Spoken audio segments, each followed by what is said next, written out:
So something that I've been thinking through in light of the catastrophe that is unfolding in the US is the degree to which we in Europe can and should be decoupling from our engagement with the American economy. This obviously feels like such a big ask, America is so embedded in the world economy, and its military might means that it can often feel like it's an uphill struggle to even think about what we could be doing to disconnect from doing anything to support how the American government is going to be pursuing things into the future. But I really do think that this is such an opportunity for us to rethink the values that underpin our own economies and to evaluate whether ideals around how the economy grows are really things that we want to embody and think through into our future. In the last year, I've certainly been doing, a lot of activist work in relation to what it means to boycott and divest from organizations that, support Israel in its bombing of Palestine and making sure that we really are not supporting any Israeli companies. But I think now is the time for us to actively be doing what we can to disconnect from the American economy.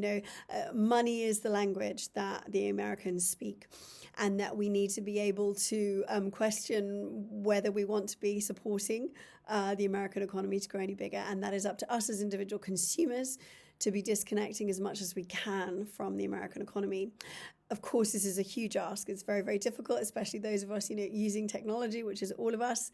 But I think making more ethical choices around the kind of companies we support, and I think being also aware where our money goes. I've been talking a lot of UK-based individuals who have shared with me more information around the degree to which the American economy invests so significantly in the UK economy, and thus how taxes get ploughed away from the UK to benefit the UK and going back into the American system.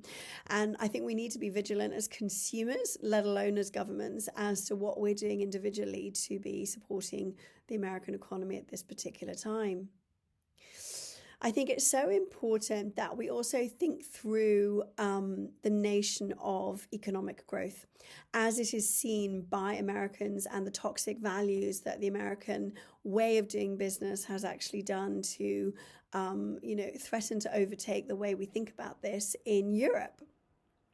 So much of these ideas around what supposedly makes America great is its commitment to entrepreneurship and innovation. But if you really look at what entrepreneurship and innovation means in the American context, it's never really done to support the notion of innovation or entrepreneurship in and of itself. They are purely vehicles to have individuals make money. Innovation should fundamentally be about bringing new ideas to improve the betterment of society.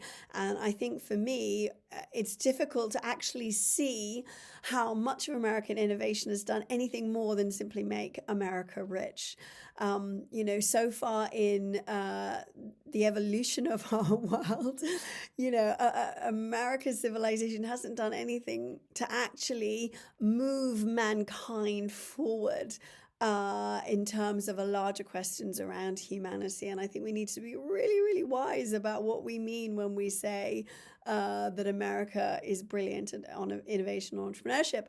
Likewise, entrepreneurship at its best, creates value for a society through taxes, through employment opportunities, through the sort of unfolding of human potential to come up with new ideas and making an economy a focal part of society, but not to the point where it dominates and indeed has this kind of rapacious relationship with society, which is exactly what the American economy has done and continues to do around the world.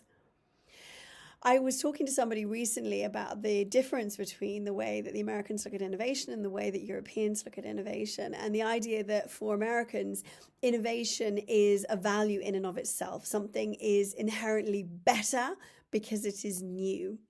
Whereas for a European, the value of innovation is only so much around the quality of the product of what it does. And I thought this was such a telling point that, yes, to outward sense, Europe appears to be less innovative than America. But at the same time, I think that's probably because Europe is innately more discriminating than America in what it counts as innovation. So I really think what we've got right now is the opportunity for Europeans to again reinforce and underline its I believe greater superior thought around the quality of what innovation and entrepreneurship can and should look like, versus the default American model that says that all innovation, all entrepreneurship is a good thing, because fundamentally what it actually only does is to make America richer. And that American economic and military power is the very last thing our world needs right now.